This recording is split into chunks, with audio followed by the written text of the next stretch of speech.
Permettez-moi de commencer par vous donner un petit aperçu du contexte.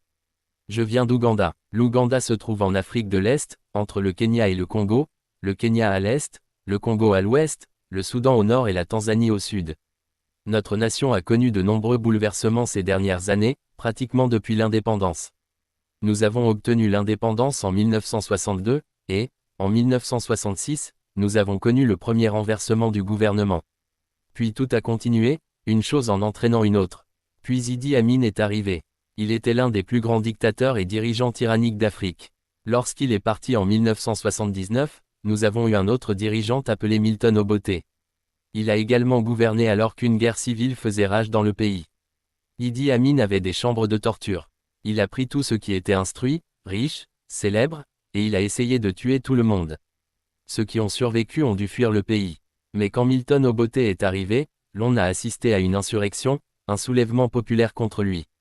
Il a donc essayé ce qu'on appelle la « politique de la terre brûlée », qui consiste à éliminer les habitants d'une zone particulière, à la vider et à amener d'autres personnes à l'occuper.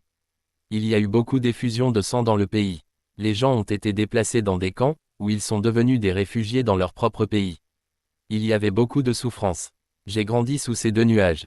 Je me souviens de l'arrivée au pouvoir d'Idi Amin. Je me souviens encore de ce jour, c'était en 1971 et je n'avais que 11 ans. Tout au long de ces 8 années de règne, j'ai grandi jusqu'à l'adolescence. Il a été renversé en 1979 et Milton Obote est entré au pouvoir en 1980. La guerre civile a éclaté pendant les 5 années suivantes. Donc, tout au long de mon adolescence, c'est le genre d'environnement dans lequel j'ai grandi. Plus tard, Milton Obote a été renversé et nous avons eu un gouvernement qui a commencé à apporter la guérison au pays. À cette époque, je venais tout juste d'entrer dans le ministère. J'étais évangéliste dans un ministère et j'ai été chargé d'aller dans la région appelée le Triangle de l'Ouéra. C'était une combinaison de 3 grands districts où se déroulait la guerre. Pendant ce temps, alors que nous exercions notre ministère, il y avait des squelettes, des cicatrices et des ossements humains partout. Certains ont été empilés au bord de la route pour être exposés. D'autres, quand vous entriez dans la jungle, dans la brousse, vous tombiez simplement sur des os. L'endroit que nous utilisions comme église était un centre communautaire qui n'était pas terminé. Pour l'utiliser, nous devions transporter des crânes humains, les retirer et les mettre dans une pièce, puis mettre les os dans une autre pièce pour dégager la salle. Ensuite, nous l'avons utilisé comme église. C'est le genre d'environnement dans lequel nous servions. Mais je veux vous donner un petit aperçu du contexte avant d'en venir à la visite du Seigneur. En 1987, lorsque j'ai consacré ma vie au ministère, j'ai abandonné mon travail pour me lancer dans le ministère à plein temps. Je sentais au plus profond de mon cœur que Dieu m'appelait à aller prêcher l'Évangile. D'une manière ou d'une autre, j'avais le sentiment que j'irais vers les nations et que j'apporterais la parole de Dieu aux nations. À cette époque, je travaillais encore dans une entreprise d'import-export. Le Seigneur a commencé à me parler et à me dire, « Je veux que tu vives et marches par la foi. Je veux que tu n'aies confiance en rien. Je veux que tu ne dépendes de rien, pas même de ta propre force, de ta propre sagesse ou de ta propre compréhension. Je veux que tu me donnes tout et que tu vives par la foi. » Mais ma compréhension de ce que signifiait « vivre par la foi » était très étroite. Je pensais qu'il voulait que j'abandonne mon travail et qu'il prendrait soin de moi financièrement, ce que j'ai fait. J'y suis allé et j'ai démissionné de mon travail. Je travaillais comme directeur exécutif de l'entreprise. J'ai abandonné et je suis devenu pasteur. Mais il n'arrêtait pas de me parler et de me dire, « Je veux que tu vives par la foi », ce qui signifiait, « Tu dois tout me donner et prendre tout ce que je te donne ». Je ne connaissais pas ce concept de foi. J'y reviendrai plus tard. J'étais pasteur de cette église, c'était une nouvelle église que nous venions de démarrer, et j'y suis resté comme pasteur pendant environ 18 mois. J'aimais les gens. C'était une petite congrégation d'environ 40 personnes. Il a fallu acquérir un nouveau lopin de terre, trouver des poteaux, monter un abri, et j'ai tout fait avec. J'ai adoré, je commençais à aimer chacun d'eux. Puis une nuit, pendant que je dormais, j'ai fait un rêve. Le rêve revint une seconde fois, puis une troisième fois. Dans le rêve, quelqu'un me disait, « Tu dois rentrer. » Nous étions en hors de notre capitale, Kampala. Il a dit, « Tu dois retourner à Kampala parce que le Seigneur a une œuvre pour toi. » La première fois que je l'ai entendu, je me suis réveillé et j'ai senti, « Ça ne peut pas venir de Dieu. » Il m'a amené ici. Je viens juste de commencer ce travail. Je crois que ce travail va se développer, l'église grandira et je me suis engagé. Je vais rester ici. Mais le rêve revint une deuxième fois, puis une troisième fois. C'était un samedi soir. Le dimanche matin, je suis allé à l'église et un frère de l'église, celui qui m'avait envoyé à cet endroit, est venu me rendre visite. Il a prié avec nous, nous avons déjeuné avec lui, puis il a dit: John, j'ai fait un rêve. Je l'ai raconté au pasteur, et il m'a demandé de venir le partager avec toi. S'il te plaît, ne te méprends pas, ce n'est pas mon propre désir. Je veux juste te dire ce que j'ai eu. J'ai dit: raconte-moi. Il a affirmé: j'ai fait un rêve et quelqu'un me disait: va à Goulou, où se trouve John, et reprends le travail qu'il fait, parce que je veux qu'il revienne ici. S'il te plaît, ne te méprends pas, ce n'est pas mon idée. J'ai dit: je sais. Je comprends ce que tu dis. J'ai fait un rêve similaire.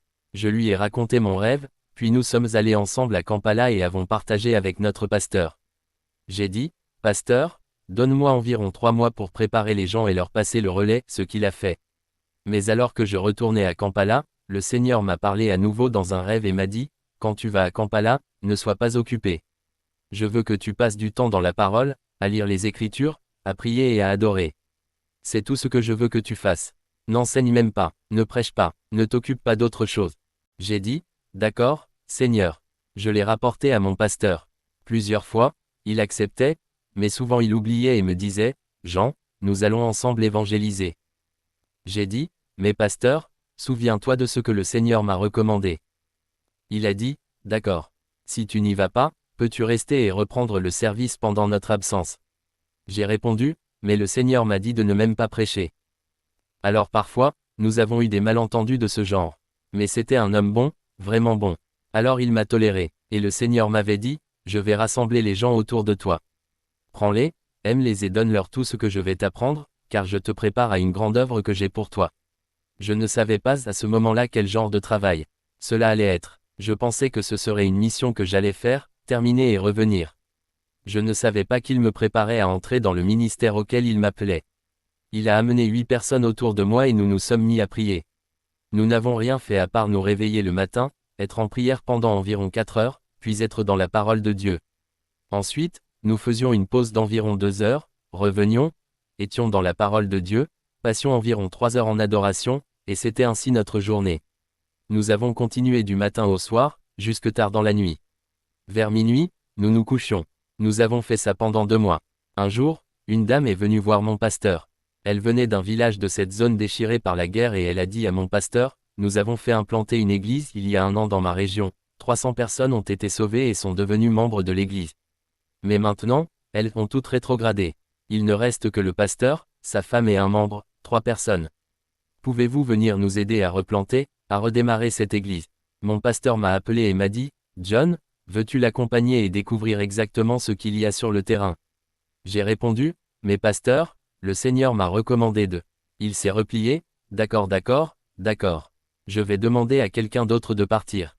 Mais quand je suis allé rejoindre mon équipe, pendant que nous prions, l'Esprit de Dieu m'a dit: c'est pour cela que je te prépare. Je veux que tu retournes voir le pasteur et que tu lui dises que tu partiras. Alors j'y suis retourné. Je ne savais pas ce que c'était. Il m'a envoyé et je suis allé à cet endroit. J'y suis arrivé, c'était un village comme les autres.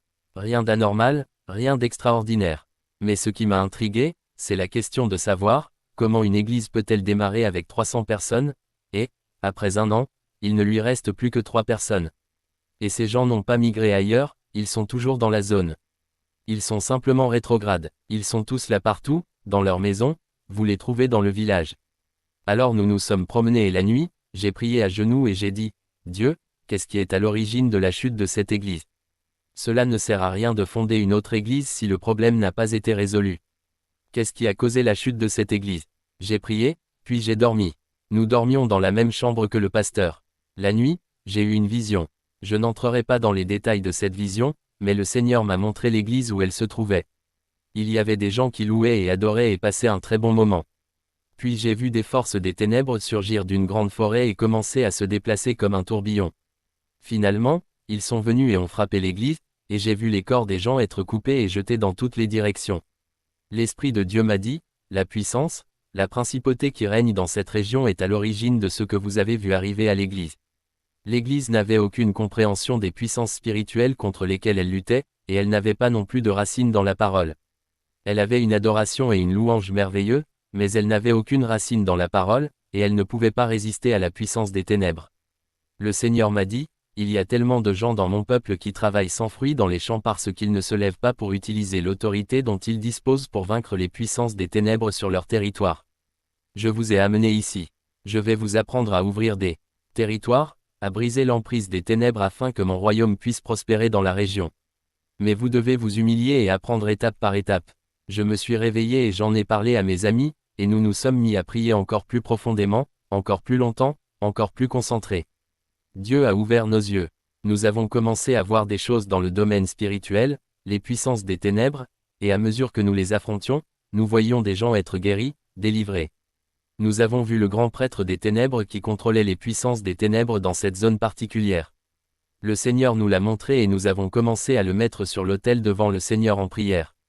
Après une semaine environ, il a donné sa vie au Seigneur Jésus.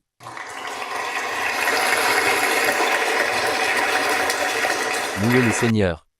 Et il s'est ouvert comme une boîte de Pandore, parce qu'il contrôlait tellement de pouvoir spirituel dans la région. Quand il est venu vers le Seigneur, cela a brisé tant de sorciers et de sorcières. Certains d'entre eux ont dû émigrer et partir, d'autres sont venus et ont donné leur vie au Seigneur Jésus-Christ. L'endroit entier s'est ouvert. Une nouvelle église a été implantée et comptait au début plus de 120 personnes. Ensuite, le Seigneur nous a envoyés dans la ville voisine, où encore une fois nous avons vécu beaucoup d'expériences que je n'aborderai pas. On nous a tiré dessus à bout portant et le Seigneur nous a protégés. Une personne nous a tiré dessus à moins de 10 mètres et la balle a été arrêtée dans un roseau de papyrus, juste entre 8 et 10 mètres. Le lendemain, nous avons été arrêtés et emmenés à la police. Ils ont dit, « Vous avez des armes. » Mais le Seigneur nous avait prévenu que nous allions être arrêtés, alors nous étions prêts. Lorsqu'ils nous ont mis à l'intérieur, nous avons prêché aux prisonniers. Ils ont donné leur vie au Seigneur Jésus-Christ. Amen. Nous sommes sortis et l'armée est venue enquêter. Ils ont découvert la balle, alors ils ont dit, « Non, ce n'était pas une balle tirée de l'intérieur de la maison, elle a été tirée dans la maison. » Alors ils nous ont libérés et nous avons prêché l'évangile. Nous avons implanté l'église, puis nous sommes allés dans la ville suivante, où nous étions censés implanter 3 églises. Dans la ville suivante, c'est là que les choses ont commencé à se produire. C'était notre façon d'y aller environ un mois à l'avance, de faire beaucoup de prières, de cartographie spirituelle, de gérer les pouvoirs des ténèbres, puis de préparer la croisade, et notre pasteur venait faire la croisade avec nous et ensuite implanter l'église.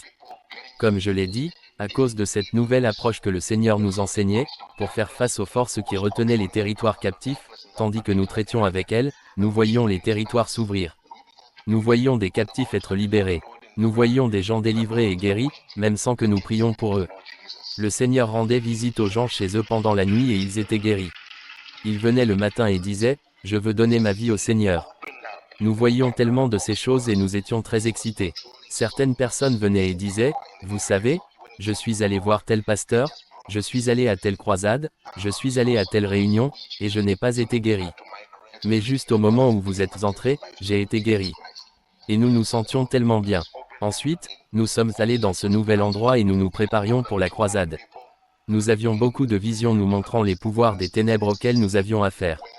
C'était l'une des pires zones, car c'est là qu'il fallait nettoyer les crânes et les squelettes. Nous entendions des voix parler dans la nuit, ou même dans la salle où nous faisions les réunions, des voix étranges. Nous devions simplement nous lancer dans un combat spirituel, nous lier et poursuivre les réunions. Les choses se déroulaient à merveille. Par la suite, chaque fois que nous venions à la prière, quelqu'un disait, « J'ai reçu cette écriture, j'ai eu cette vision, j'ai reçu cette parole, j'ai entendu ceci », et tous nous parlaient constamment de nous repentir, de marcher droit avec le Seigneur, d'enlever notre hypocrisie, d'enlever notre manque de sincérité. J'étais dérangé. J'ai dit, il doit y avoir quelqu'un ici qui ne marche pas correctement, car Dieu travaille merveilleusement avec nous, il avance, et pourtant il apporte cette parole. Alors je faisais asseoir tout le monde, nous étions environ 18 personnes à ce moment-là, et je disais, s'il vous plaît, tout le monde s'examine. Cela a duré environ une semaine.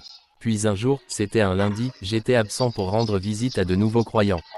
Quand je suis revenu, une des sœurs m'a appelé et m'a dit, « John, je priais et j'ai eu une vision. Je me suis vu marcher sur un chemin long et droit, et j'étais si fatigué que j'avais envie de faire demi-tour.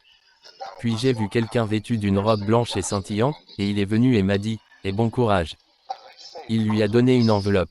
Dans sa vision, elle s'est retournée et a regardé l'enveloppe, comme on regarderait le nom sur une enveloppe, et au lieu d'un nom, il y avait une écriture. Puis elle est sortie de la vision. Elle est venue et m'a apporté ce message. L'écriture se trouvait dans le chapitre 7 de Jérémie. J'aimerais que nous le lisions ensemble. Jérémie 7, versets 2 à 11. Je vais le lire lentement, et j'espère que vous suivrez. Si vous réformez vos voies et vos œuvres, si vous pratiquez la justice envers les uns et les autres, si vous n'opprimez pas l'étranger, l'orphelin et la veuve, si vous ne répandez pas en ce lieu le sang innocent, et si vous n'allez pas après d'autres dieux, pour votre malheur, alors je vous laisserai demeurer dans ce lieu, dans le pays que j'ai donné à vos pères, d'éternité en éternité. Mais voici, vous vous livrez à des espérances trompeuses, qui ne servent à rien. Quoi, vous dérobez, tuez, commettez des adultères, jurez faussement, offrez de l'encens à Baal, allez après d'autres dieux que vous ne connaissez pas.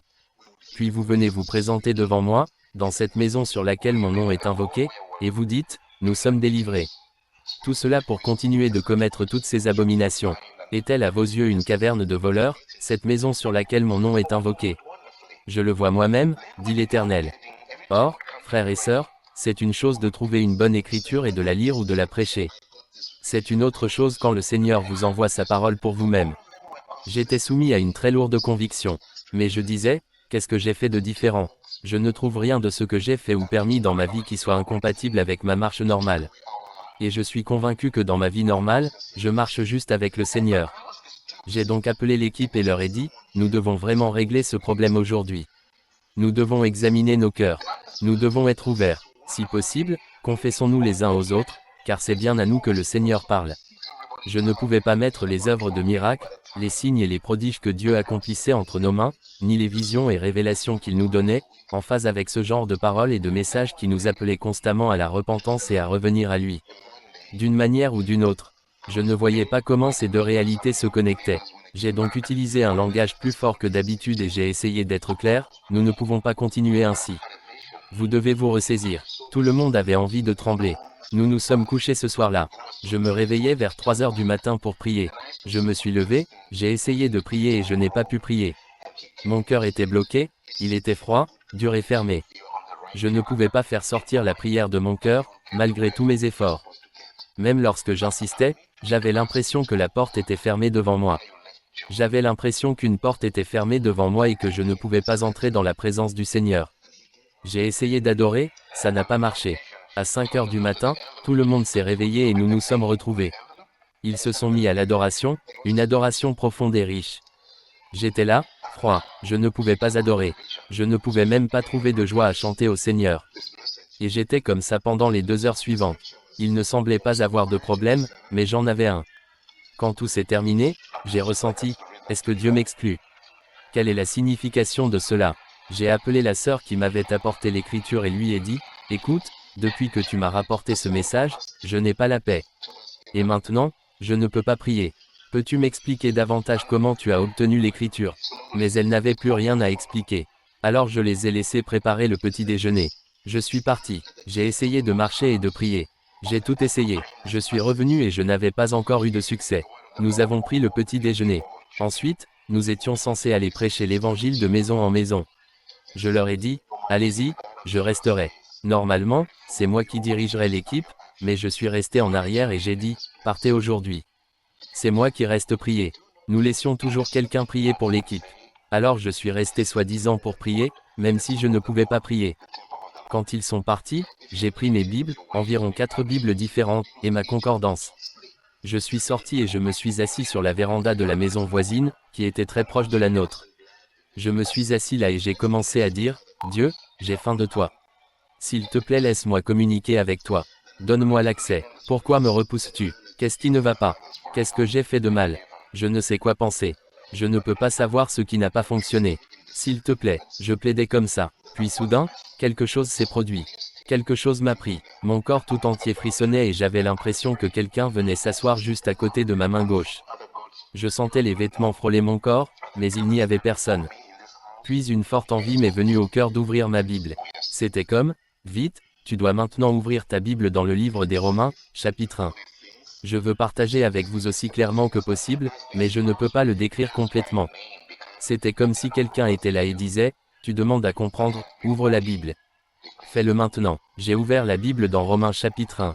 Il est dit, La colère de Dieu se révèle du ciel contre toute impiété et toute injustice des hommes qui retiennent injustement la vérité captive, car ce qu'on peut connaître de Dieu est évident pour eux, Dieu le leur ayant fait connaître.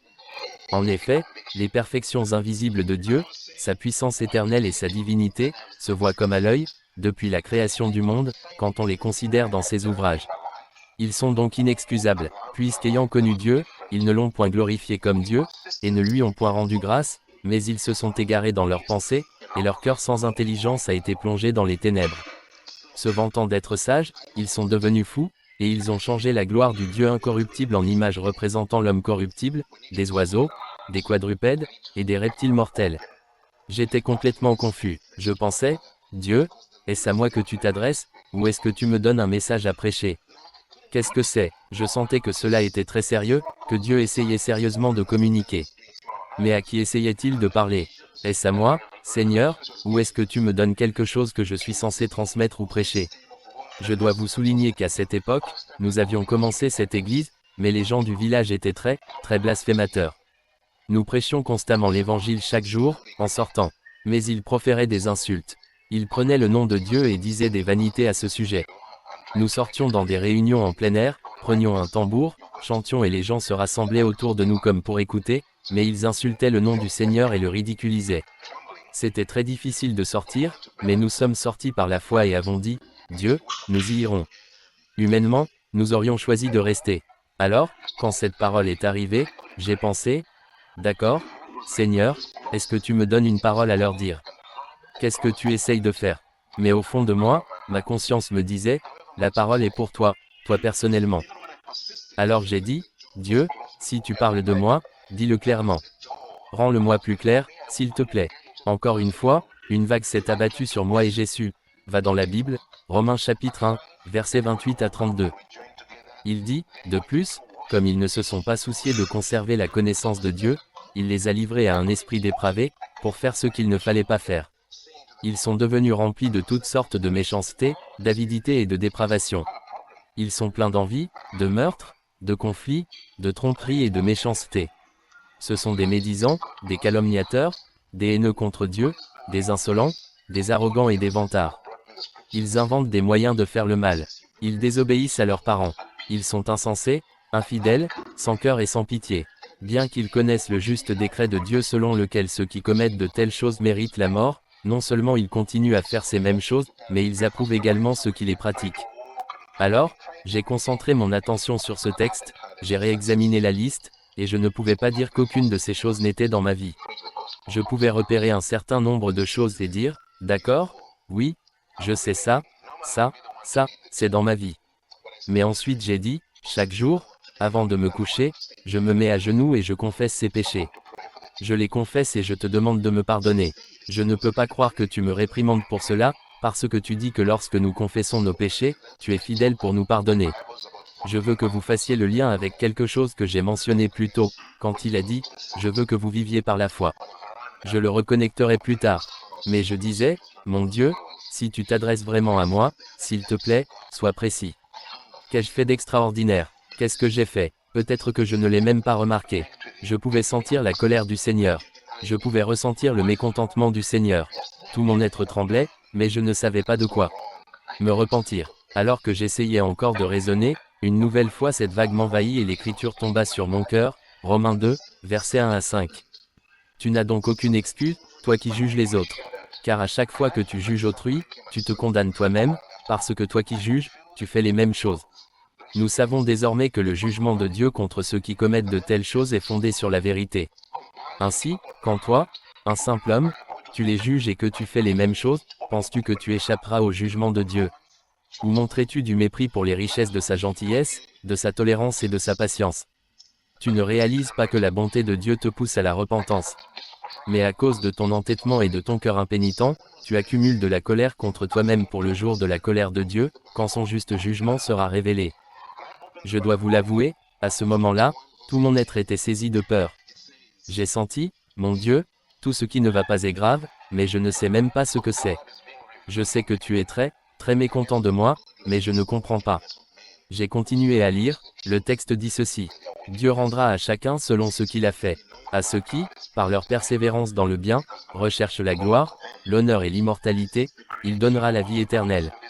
Mais pour ceux qui se cherchent eux-mêmes, qui rejettent la vérité et suivent le mal, il y aura de la colère et de la colère. Il y aura des ennuis et de la détresse pour tout être humain qui fait le mal, d'abord pour les Juifs, puis pour les gentils. Mais gloire, honneur et paix pour quiconque fait le bien, d'abord pour les Juifs, puis pour les gentils. Car Dieu ne fait pas preuve de favoritisme. Je me suis assis là en pensant, mon Dieu, je ne sais pas quoi faire maintenant. Je ne sais pas comment prier. Je ne sais pas ce que j'ai fait. Je sais que quelque chose ne va pas, mais je ne sais pas ce que c'est. Je me suis assis là en me demandant, j'aimerais que tu me dises quelque chose. J'aimerais que tu le rendes plus clair. Pendant que je faisais cela, cette vague m'a de nouveau envahi et m'a dit, Romains 2, versets 17 à 24. Lisons, maintenant toi, qui te dis juif, qui t'appuie sur la loi et qui te vante de ta relation avec Dieu, toi qui connais sa volonté et approuves ce qui est supérieur parce que tu es instruit par la loi, toi qui es convaincu d'être un guide pour les aveugles, une lumière pour ceux qui sont dans les ténèbres, un instructeur des insensés, un éducateur de jeunes enfants, parce que tu as dans la loi l'incarnation de la connaissance et de la vérité, toi donc, qui enseignes aux autres, n'apprends-tu pas toi-même? Tu qui prêches contre le vol, tu voles. Toi qui dis qu'il ne faut pas commettre d'adultère, tu commets l'adultère. Toi qui as en horreur les idoles, tu pilles les temples. Toi qui te vantes de la loi, tu déshonores Dieu en enfreignant la loi. Comme il est écrit, le nom de Dieu est blasphémé parmi les païens à cause de vous. Maintenant, je suis sûr que vous ne pouvez pas vous connecter pleinement à mon cœur, à ce qui s'est passé lorsque j'ai lu cette dernière déclaration. Je vous l'ai dit, les gens étaient des blasphémateurs. Ils diraient des choses et votre corps tremblerait à cause des insultes contre le nom du Seigneur. Mais quand j'ai lu ceci, et il me disait, toi qui prêches aux autres, ne peux-tu pas t'instruire toi-même? Toi qui dis aux autres de ne pas voler, tu voles. Toi qui dis aux autres de ne pas faire ceci, est-ce que tu ne le fais pas? Puis la dernière ligne, le nom du Seigneur est blasphémé à cause de vous. C'est devenu si personnel, c'était comme tout ce que j'ai vu là-bas, tout ce qu'il faisait, tout ce qu'il disait contre le nom du Seigneur, c'était à cause de moi. À cause de la façon dont j'ai vécu. À cause de la façon dont je marchais. Et pas seulement ça, c'est écrit sur moi. Tout mon être avait envie de crier, mais je ne pouvais pas. J'ai fermé la Bible et j'ai dit, mon Dieu, je ne sais pas quoi faire. À ce moment-là, l'équipe revenait de l'évangélisation. J'ai appelé la sœur qui avait tout déclenché et je lui ai dit, viens avec moi. Elle est venue et nous sommes descendus dans la bananeraie. J'ai dit, aide-moi. Depuis le matin, je ne parviens pas à prier.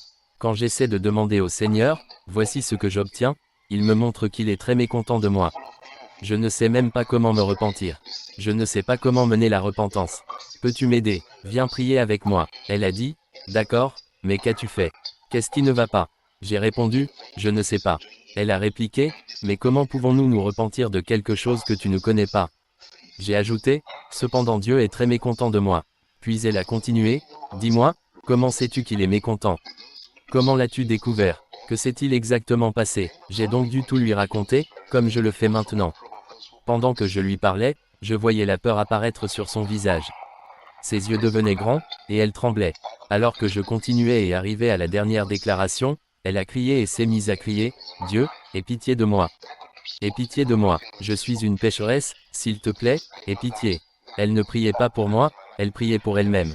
Plus tard, elle m'a dit, je pensais que tu essayais de m'indexer de manière voilée.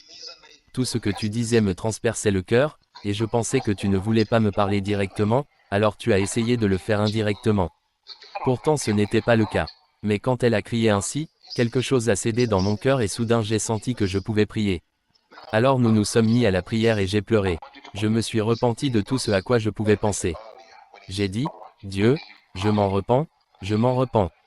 Et je pense que cela a pris environ 1 heure. J'espérais me sentir différent, car la Bible déclare, si nous confessons nos péchés, il est juste et fidèle pour nous les pardonner. Je répétais, merci Seigneur, merci, mais je ne ressentais ni paix ni soulagement. Je ne sentais rien qui m'élève, rien qui me donne l'impression d'avoir réellement réglé le problème. Je tentais de traiter un acte, alors que Dieu, lui, voulait traiter mes voies. Il ne s'occupait pas d'une chose que j'avais faite, mais de ma manière de marcher. Et moi, je pensais que ma marche était correcte. Il ne me disait pas, tu as fait ceci, repens-toi. Il me montrait quelque chose de plus profond. Regardez Saül et David, ils avaient le même arrière-plan, tous deux gardiens de troupeaux, tous deux appelés à être rois et prophètes, tous deux oints par le même prophète Samuel. Ils ont tous deux péché contre Dieu, et tous deux ont confessé leur faute. Pourtant, David fut pardonné, et Saül fut rejeté.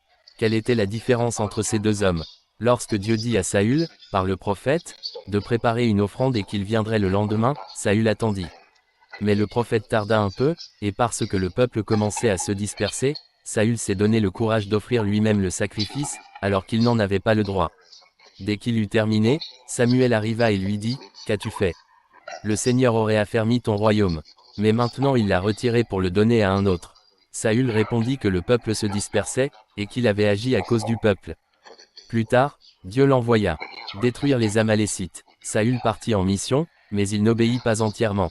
Dieu dit alors à Samuel, « Je me repens d'avoir établi Saül comme roi. » Quand Samuel arriva, Saül déclara, « J'ai accompli la mission du Seigneur. » Samuel répondit, « Et ce bêlement de brebis que j'entends. » Saül dit encore, « Le peuple a voulu les ramener pour les offrir en sacrifice. » Samuel lui répondit, « L'obéissance vaut mieux que les sacrifices. » Saül finit par reconnaître, « J'ai péché contre Dieu et contre toi. » Je craignais le peuple. Toute sa vie, Saül vécut devant le regard du peuple.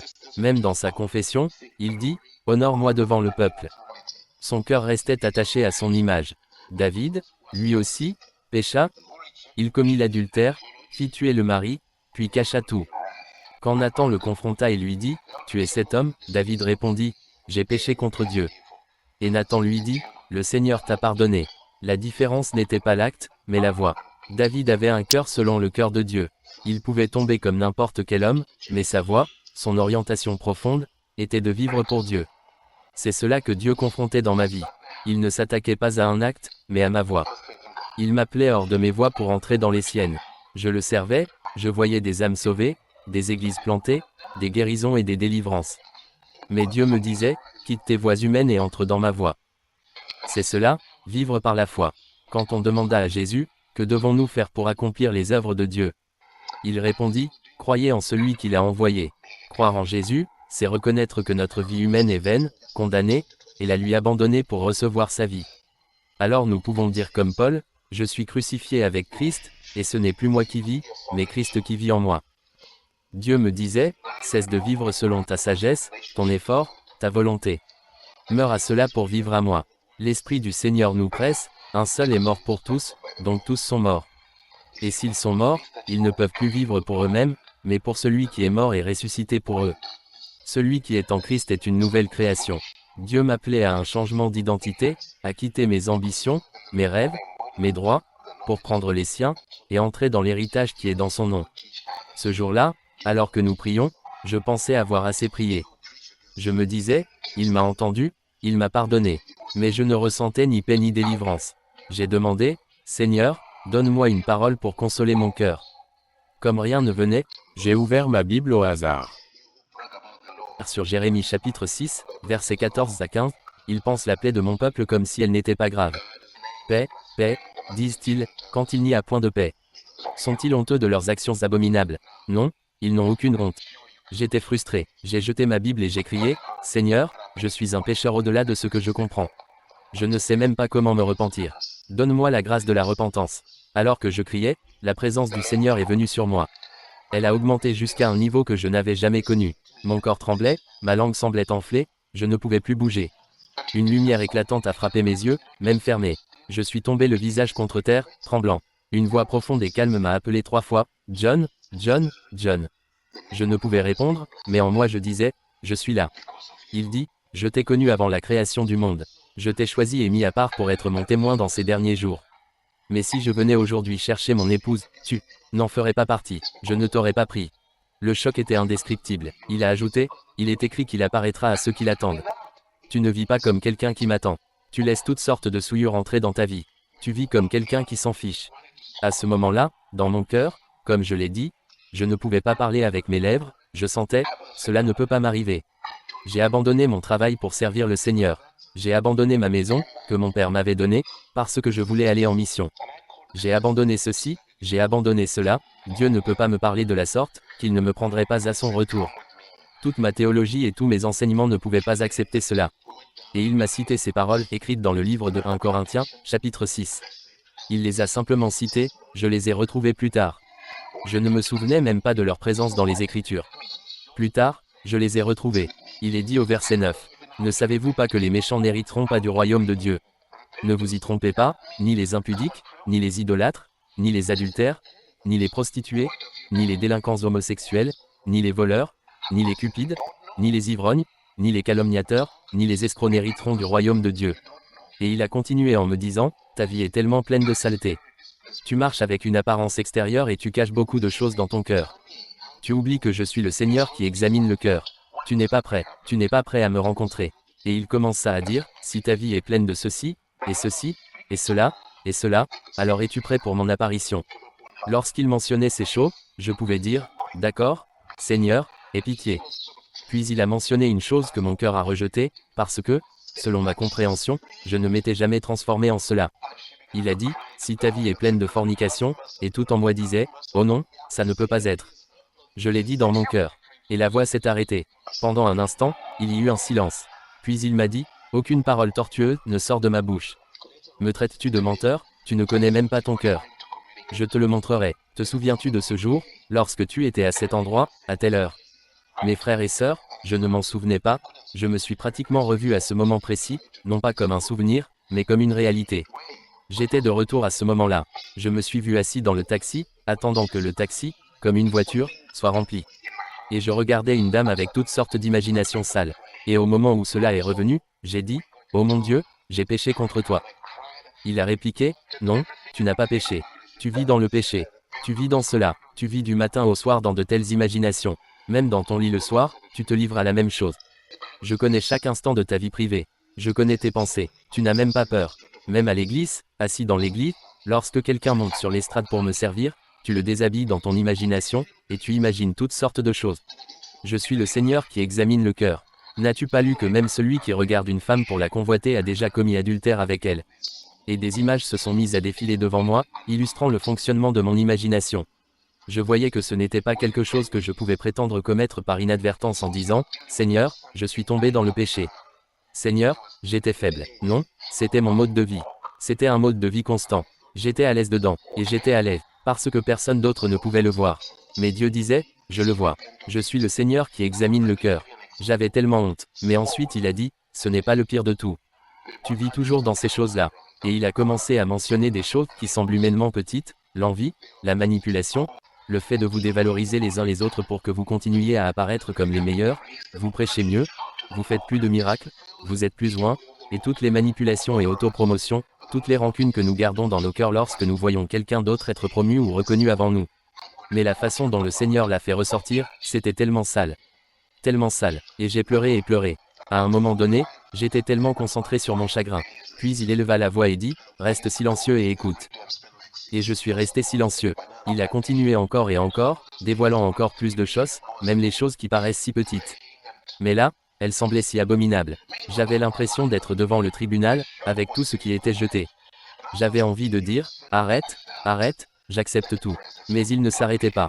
À un moment donné, je disais juste, je suis désolé, je suis désolé, je suis désolé. Il a repris, reste tranquille. Et je ne parlais pas fort, je parlais avec mon cœur. Il a dit, reste silencieux et écoute. Tandis qu'il continuait, j'ai pensé, j'ai dû être trompé depuis le début. Je pensais que je servais Dieu, et pourtant je suis si sale à l'intérieur. Je me suis énormément trompé. Le diable a dû me prendre en captivité il y a longtemps. À ce moment-là, j'ai pensé aux miracles dont nous étions témoins. J'ai pensé aux guérisons, j'ai pensé à toutes ces choses merveilleuses. Et soudain, mon cœur s'est serré. J'ai pensé, le diable m'a tellement trompé qu'il pourrait même m'utiliser pour produire des miracles contrefaits, pour produire des choses que je pensais que Dieu opérait, et pourtant, c'était le diable depuis le début. La voix est restée silencieuse pendant un moment. Alors il a repris, pourquoi imagines-tu de telles pensées? Je ne fais pas de miracles parce que tu en es digne. Je fais des miracles parce que j'aime mon peuple, devant lequel tu te tiens pour prêcher. N'as-tu jamais lu, quand ils viendront vers moi ce jour-là et diront, en ton nom nous avons fait des miracles, nous avons chassé les démons, nous avons prophétisé? Alors je leur dirai, retirez-vous de ma vue, vous les ouvriers d'iniquité, je ne vous ai jamais connus. Ne compte pas sur les miracles pour évaluer ta dignité. Ta dignité ne réside pas dans les signes et les prodiges dont tu es témoin dans le ministère. Je fais des miracles parce que j'aime les gens, et mon nom ne sera jamais laissé sans témoignage sur terre. Il a ajouté, n'as-tu jamais lu que sans la sainteté, personne ne verra Dieu? Ce ne sont pas les miracles, c'est la sainteté qui vient de Dieu. Puis il m'a continué, il y a une écriture dans le livre des Hébreux. Alors que tu venais d'être sauvé, juste 2 jours de salut, je t'ai donné cette écriture. Hébreux chapitre 1, verset 9, tu as aimé la justice et tu as haï la méchanceté, c'est pourquoi Dieu, ton Dieu, t'a placé au-dessus de tes compagnons en t'oignant de l'huile de joie. J'étais un nouveau chrétien quand j'avais fait ce rêve. Quelqu'un me disait, ceci est un don du Seigneur, et il m'a donné un morceau de papier, et il y avait l'écriture dans le rêve. Alors le Seigneur, me l'ayant rappelé, a ajouté, tu as bien commencé, pourquoi t'es-tu détourné? Tu as commencé avec tes yeux fixés sur moi. Mais à mesure que tu devenais plus populaire, tu as tourné ton regard vers les gens. Tu as arrêté de chercher mon approbation. Tu t'es mis à rechercher l'approbation des hommes. Parce que les hommes ne connaissent pas les secrets de ton cœur, ils ont continué à t'approuver et à te montrer à quel point ils s'émerveillaient de ta marche. Mais tu ne t'es pas soucié de moi. Je connais ton cœur. Tu as bien commencé, qu'est-ce qui t'a détourné? Pourquoi as-tu détourné de moi les yeux? Je veux que tu saches, les hommes n'ont pas le ciel, seul mon Père a le ciel, et il jugera comme un juge juste, et il récompensera chacun selon ses œuvres. Il m'a donné l'écriture du livre de l'Apocalypse, chapitre 3. Il est dit au verset 1. Ce sont les paroles de celui qui détient les 7 esprits de Dieu et les 7 étoiles. Je connais tes actes. Tu as la réputation d'être vivant, mais tu es mort. Réveille-toi, renforce ce qui reste et est sur le point de mourir, car je n'ai pas trouvé tes actions parfaites aux yeux de mon Dieu. Souviens-toi donc de ce que tu as reçu et entendu, obéis-y et repens-toi. Mais si tu ne te réveilles pas, je viendrai comme un voleur, et tu ne sauras pas à quelle heure je viendrai vers toi. Le Seigneur m'a dit, je t'ai regardé du début à la fin, et je n'ai rien trouvé d'agréable aux yeux de mon Père. Je te donne un conseil, repens-toi. Abandonne tout ce que tu estimes précieux. Abandonne tes rêves, abandonne tes droits, abandonne tout ce que tu penses avoir de la valeur. Cherche ma face. Humilie-toi. Viens sans aucune réclamation. Délaisse tout, humilie-toi simplement. Je te le dis, c'est un bonheur inestimable d'hériter du salut, de la vie éternelle. C'est énorme, c'est au-delà de tout ce que tu peux imaginer. Il a parlé de l'homme qui a vu un trésor dans le champ et est allé tout vendre pour acheter le champ. Il dit, voici ce que je te dis, abandonne. Abandonne tout ce que tu pensais être précieux, et viens, et j'aurai pitié de toi. Si tu te repentes vraiment, je te ramènerai, je te restaurerai et je ferai de toi mon porte-parole. Puis il a continué, mais écoute, concernant tes amis, j'ai un dossier contre chacun d'eux. Dis-leur de se repentir. Va dire à celui-ci, voici ce que je vois dans sa vie, et il donna des détails. Va dire à celui-là, voici ce que je vois, je ne veux pas faire de ces sujets de prédication, car ils appartiennent à des individus très spécifiques. J'avais environ 8 partenaires, et il m'a donné un message pour chacun d'eux, y compris la sœur qui était là avec moi. Quand je suis rentré, j'ai appelé tout le monde. Il était temps de dîner. Nous étions là tout l'après-midi. Mes yeux étaient enflés à force de pleurer. Tout mon visage était enflé. J'ai appelé tout le monde et j'ai dit, écoutez, c'est ce qui m'est arrivé. Je leur ai dit tout ce qui me concernait. Puis j'ai commencé à parler à chacun d'eux. C'était comme si l'enfer avait éclaté. C'était des gémissements et des gémissements. Des secrets que les gens pensaient que personne d'autre ne connaissait ont été révélés. Soudainement, ils ont été confrontés à des problèmes dont ils n'auraient jamais pensé que quiconque aurait connaissance, bien cachés dans leur vie, et Dieu les a simplement mis en lumière. Personne n'a dîné ce jour-là. Personne n'avait d'appétit pour manger. Personne n'a dormi dans son lit ce jour-là. Toute la nuit, c'était comme si le monde entier était devenu trop étroit, trop petit. Vous vous asseyez au même endroit pour prier et ressentiez, je n'ai pas de paix ici. Vous iriez dans un autre endroit et ressentiriez, ô mon Dieu, pleurer fort à un moment, gémir à un autre, chuchoter à un autre. Personne ne voulait être près d'un autre. Si quelqu'un s'approchait de vous, vous vouliez vous en aller. Tout était devenu si dégoûtant pour tous. Pour la première fois de ma vie, j'ai senti qu'il n'y avait rien dans ce monde digne d'attention. Rien, rien. Et je pleurais simplement, Dieu, si tu me donnes juste une chance de plus, je promets de vivre pour toi et pour toi seul. Le matin, j'ai pris ma Bible et un petit jerrycan d'eau et j'ai dit, je vais à la montagne. Si quelqu'un veut venir avec moi, qu'il vienne, mais n'attends pas de moi que je te serve. Je vais chercher le Seigneur pour moi-même. Si tu veux venir, va chercher ton Dieu pour toi-même. Un bon nombre sont venus avec moi. 2 sont restés chez une de nos sœurs qui était malade. Nous sommes montés dans la chaîne de montagne. Nous sommes allés aussi loin que possible, sommes entrés dans une jungle. Nous ne savions même pas à qui appartenait la terre, nous y sommes simplement allés, avons trouvé un endroit et nous sommes installés. Pas de toit, pas d'abri. Nous avons commencé à prier jusqu'au soir, jusqu'au matin, jusqu'au soir, jusqu'au matin. Nous ne nous sommes réunis que le matin et avons demandé, quelqu'un de vous a-t-il entendu parler le Seigneur? Non? D'accord, nous retournons chercher le Seigneur. Je me souviens qu'après 2 jours de prière incessante, jour et nuit, j'étais si fatigué, si épuisé. Je mets ma Bible sous ma tête comme oreiller pour dormir. Je pense que je suis resté là pendant environ 1 heure et j'entendais les autres gémir, d'autres implorer. J'ai pensé, Dieu, qui suis-je pour dormir quand les autres gémissent et cherchent ta face?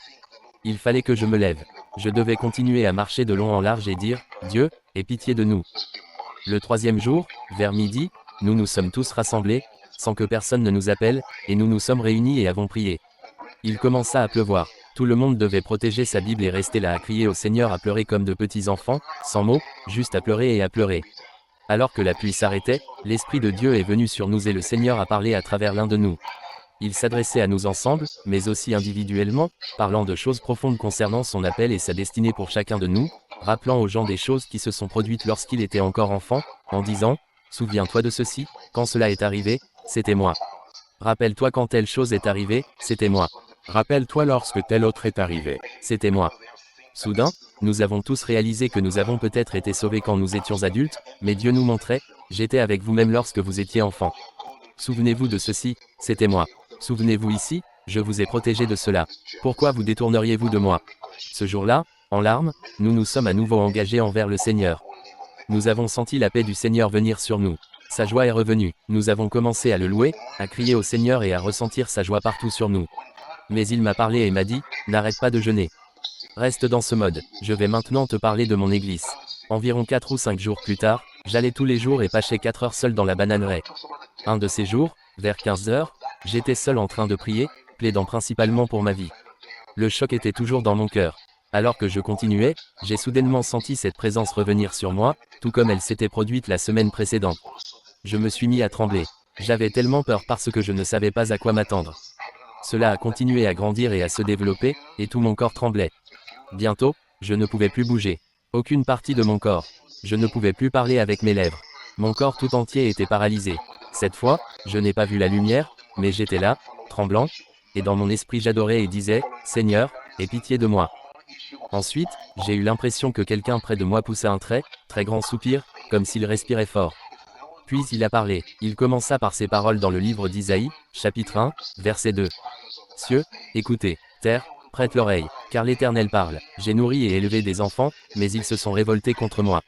Le bœuf connaît son possesseur, et l'âne la crèche de son maître. Israël ne connaît rien, mon peuple n'a point d'intelligence. Malheur à la nation pécheresse, au peuple chargé d'iniquité, à la race des méchants, aux enfants corrompus.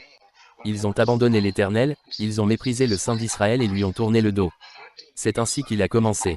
Quand il a fini ces mots, il a marqué une pause.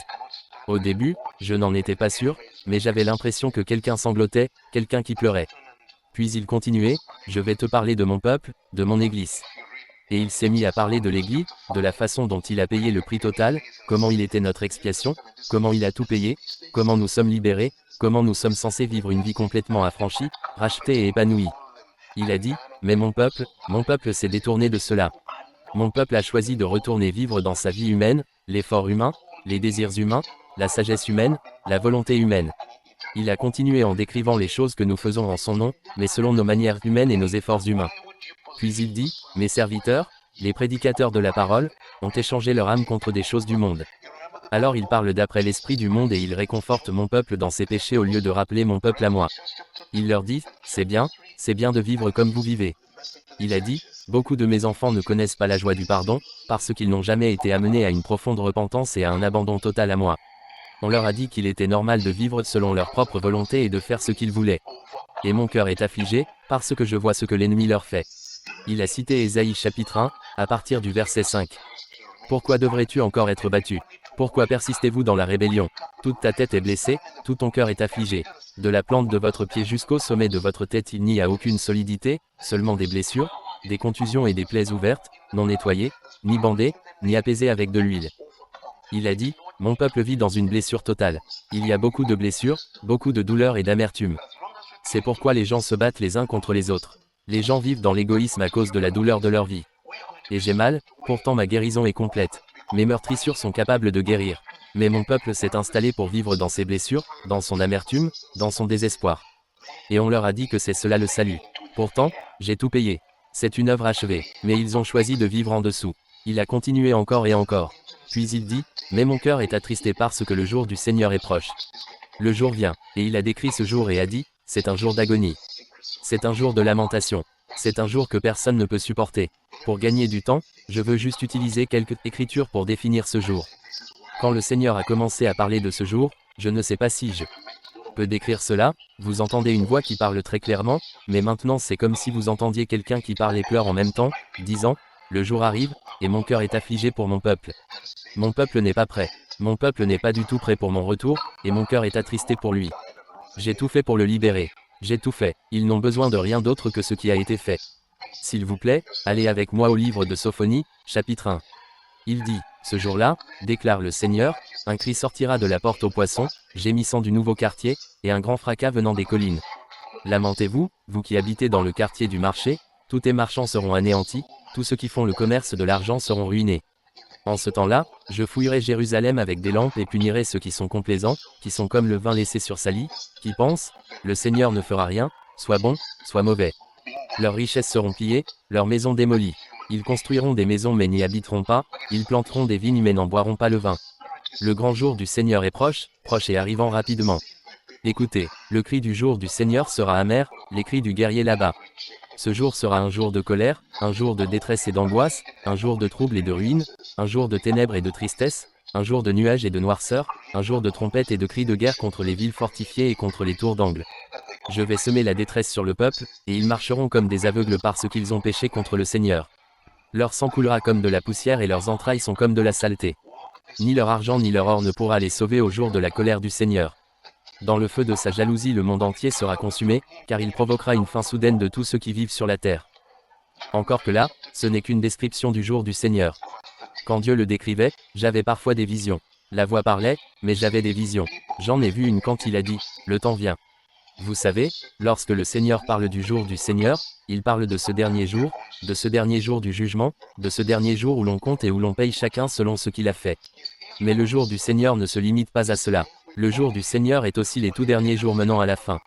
Je ne sais pas combien de temps dure cette période, cela pourrait prendre des années, cela pourrait prendre quelques décennies, mais il disait qu'à la fin des temps, ces derniers jours s'accompagneraient de nombreuses épreuves. La plupart d'entre eux viendront à la suite de la question de l'argent, du matérialisme, de toute la question de la survie. Il a dit, si mon peuple n'ancre pas sa foi en moi, s'il ne s'abandonne pas complètement en moi, il ne pourra pas supporter les épreuves des derniers jours.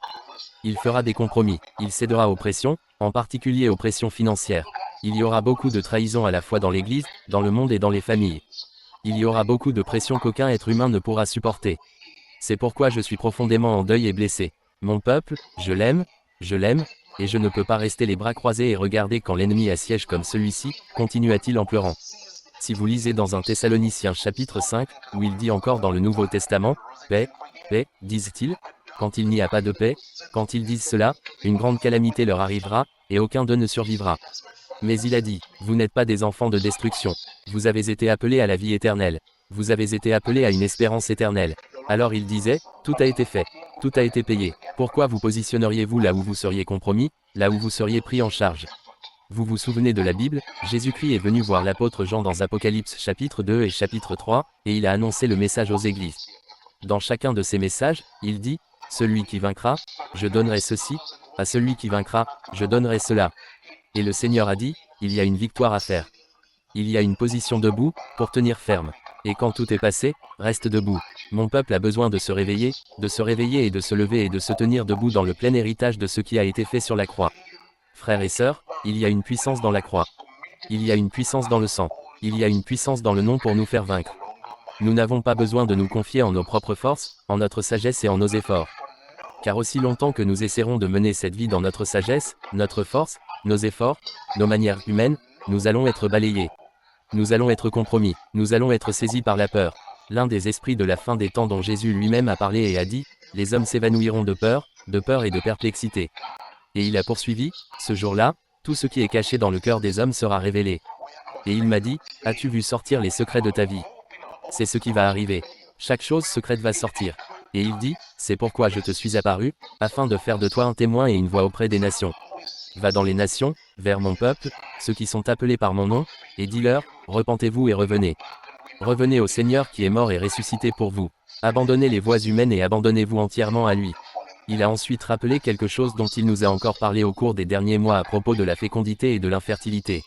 Il a déclaré, tant de choses qui sont faites dans l'Église au nom du Seigneur sans fruit. Tant d'efforts, tant d'investissements, très peu de fruits. Il a expliqué, c'est parce que tout cela est fait dans le cadre d'un effort humain et de manière humaine. Ma puissance est suffisante, mon esprit est suffisant. Il a ajouté, le plus grand péché que mon peuple a commis, le plus douloureux de tous, est d'avoir rejeté mon esprit. Ils ont créé leurs propres expériences qu'ils appellent le Saint-Esprit. Ils créent leurs propres sensations et ils créent des impressions qu'ils appellent mon esprit. C'est la plus grande douleur de ma vie. Je sais que dans votre pouvoir vous ne pouvez pas marcher sur ce chemin. C'est pourquoi je vous ai envoyé le secours, le don du Père. Lorsque vous vous détournez de lui, alors vous vous détournez de l'espérance. Jérémie chapitre 2, verset 13 dit, « Mon peuple a commis 2 péchés, ils m'ont abandonné, moi la source des eaux vives, et ont creusé leurs propres citernes, des citernes brisées qui ne peuvent pas retenir l'eau. Israël est-il un serviteur, un esclave de naissance? Pourquoi alors est-il devenu un butin? » C'est essentiellement ce que le Seigneur dit de l'Église. L'Église est-elle censée être esclave des puissances du monde, des puissances du diable, des puissances du péché et de la chair? N'avons-nous pas été rachetés? N'en a-t-il pas payé le prix? N'a-t-il pas libéré la puissance du Saint-Esprit pour faire de nous des vainqueurs? Pourquoi alors sommes-nous devenus un pillage? Et tout ce à quoi Dieu nous appelle n'est pas si compliqué, repentez-vous de vos actions ou de vos mauvais actes. Il a continué, éloignez-vous de vos voies humaines. Éloignez-vous, prenez ma vie, elle est gratuite. Vivez selon mes voies, vivez comme celui qui a cessé de vivre pour lui-même et vit maintenant pour celui qui est mort et ressuscité pour lui. Adoptez la vie qui a été envoyée du ciel sur la terre avec une mission. Il a dit, comme mon Père m'a envoyé, moi aussi je vous envoie. Et cela dit clairement, nous ne pouvons plus vivre pour nous-mêmes, mais vivre pour celui qui est mort et ressuscité pour nous. Frères, sœurs, aucun effort humain ne pourra jamais satisfaire aux normes du Seigneur, pas même l'effort le plus sincère. Lorsque nous nous abandonnons et marchons dans cette alliance d'amour de Dieu, il fait en nous infiniment au-delà de ce que nous pouvons demander ou même imaginer. Il fait de nous des vainqueurs au-delà de notre imagination. Là où nous échouerions et ferions demi-tour, quand un cœur s'engage et dit, « Dieu, je suis tout à toi. Ma vie n'est plus à moi. Ma vie appartient au Christ. Je ne vivrai pour aucune autre raison que pour accomplir les desseins de Dieu, et je ne vivrai pour aucune autre loi que la loi de l'amour, l'amour inconditionnel. » Quand nous nous engageons à cela et disons, toute autre considération, je suis mort à cela, Dieu nous soutient même dans nos faiblesses. Là où notre foi échouerait, là où notre espoir en nous échouerait, là où nous penserions, je ne peux pas faire ça, la grâce vient autour de nous, et d'une manière ou d'une autre, nous nous voyons revigorés, notre foi renouvelée. Nous regardons en arrière et savons, si c'était ma propre force, ma décision, je sais que je serais tombé lamé d'une manière ou d'une autre, sa main m'a soutenu et m'a permis de m'en sortir. Le Seigneur m'a dit, l'une des plus grandes tentations des derniers jours sera l'esprit d'immoralité. Il a dit, l'ennemi connaît tous les autres péchés, vous pouvez lire cela dans 1 Corinthiens chapitre 6. Tout autre péché commis par les hommes est en dehors de leur corps. Mais le péché de fornication et d'adultère est à l'intérieur du corps. Il vous fait un avec l'adultère. Il détruit, il corrompt et il souille le temple du Seigneur. Il a dit, dans les derniers jours, ce sera un péché qui se répandra comme une tempête. Il traversera les nations et sera de plus en plus accepté, même dans l'Église. L'immoralité, les perversions et toutes sortes de péchés sexuels. Avertissez mon peuple, fuyez le mal, fuyez la méchanceté. Je vais lire cette dernière écriture, Sophonie chapitre 2, du verset 1 à 3, rassemblez-vous, Ô nation hontos, avant l'heure convenue et que le jour passe comme de la balle, avant que la colère ardente du Seigneur ne vienne sur vous, avant que le jour de la colère du Seigneur ne vienne sur vous. Cherchez le Seigneur, vous tous les humbles du pays, vous qui faites ce qu'il commande. Recherchez la justice, recherchez l'humilité, peut-être seras-tu à l'abri au jour de la colère du Seigneur. Bien-aimé, le temps est court. Celui qui vient revient bientôt et il nous appelle à lui. Je me souviens qu'il m'a dit, ce jour n'est pas un jour de joie, même pour lui. Mon cœur est déchiré quand je pense à mon peuple qui sera éloigné ce jour-là. C'est pourquoi je crie, revenez à moi, revenez à moi. Il ajoute, je vous envoie. Ne jugez pas mon peuple. Ne le condamnez pas. Dites-leur, je ne le condamne pas. Je l'appelle à revenir à moi. Fuyez la colère qui vient le jour du Seigneur. Fuyez les puissances des ténèbres qui cherchent à vous capturer.